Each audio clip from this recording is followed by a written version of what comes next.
If you want your miter saw to make square cuts and accurate miters, the saw itself needs to be aligned. Over time, the saw can go out of alignment and will need to be realigned. Oftentimes, right out of the box, the saw isn't to perfect alignment. Hi, I'm Mark. In this video, I'm going to show you how to align your miter saw.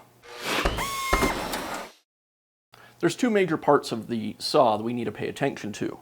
The first one is the miter adjustment. That's the table. We want it to be 90 degrees to the blade, as well as have all of our miter angles line up accurately. The second area we need to pay attention to is the bevel. That's where the head of the saw can be tipped to the side. Again, this should have an accurate 90-degree stop, as well as an accurate 45-degree stop. Some saws you'll need to adjust on both sides of the blade, as the head can tilt either direction. This saw only tips one direction. We'll get started by setting up the miter adjustment. So the first thing I want to do is see how out of square the saw is.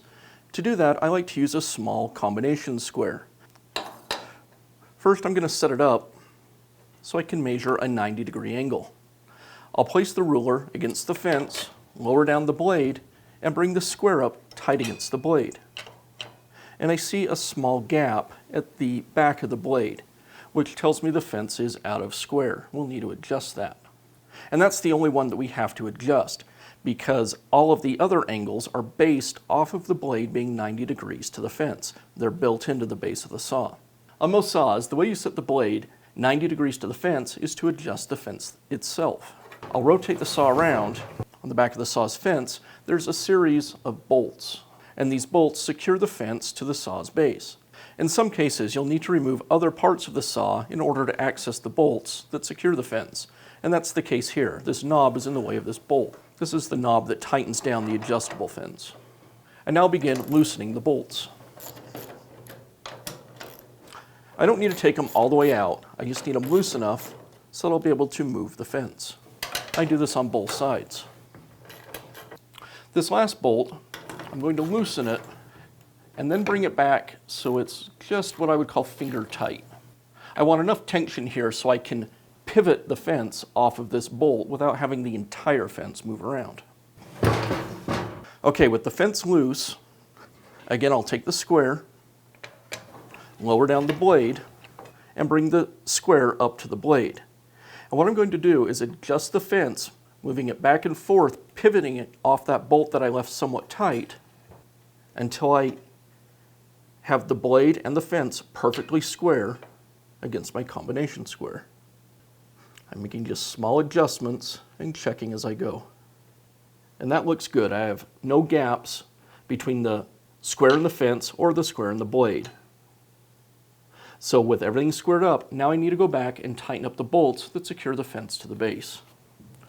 I'll start with this outer bolt, and I want to be very careful as I tighten it that I don't move the fence on the base, which would throw the saw out of square again.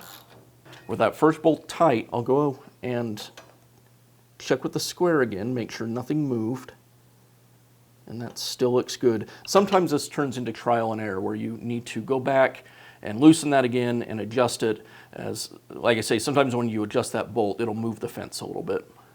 But that held, that looks good. So now I'll tighten up the other bolts. And that looks good. So with the saw square, I may need to now adjust the pointer for the miter adjustment. That's usually just held in place with a screw. I'll loosen it, put it right on 0, and then tighten it back up. And that's good. Now that the miter adjustment is squared, we'll move on to the bevel adjustment. Each saw will somewhat vary as to how you unlock the bevel, but usually it's a knob in the back, and that allows the head to bevel. On my saw and many saws, you'll also need to move the upper portion of the fence back just for clearance so that the head can bevel over. With the bevel adjustment, there's usually 2 screws that we're going to need to adjust. This top one will set the 90-degree bevel, and the lower one will set the 45. If your saw bevels the opposite direction as well, you'll have a screw like this on the other side as well. So just like with the miter adjustment, the first thing I'm going to worry about is setting the blade 90 degrees to the saw's base. So again, I'll lower the saw head down and bring the square up against the blade.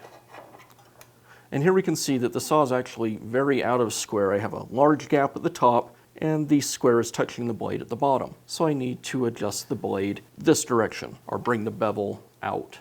So now I'll adjust the adjustment screw and bring this into square.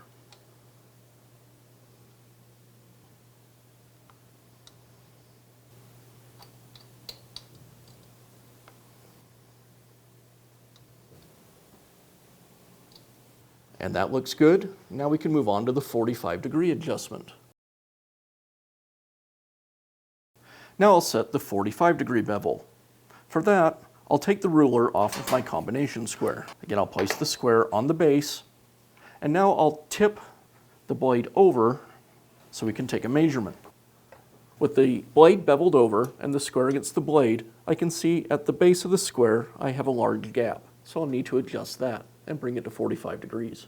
And now I use the other screw, the lower one, to make this adjustment.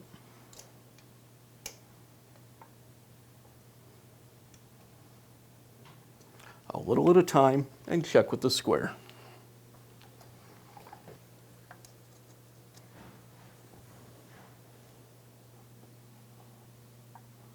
And that's good.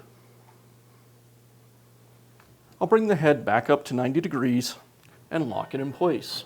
And just like before, I'll need to set the pointer. I'll use a screwdriver to loosen the pointer, adjust it to 0, and lock it back into place. And that looks good.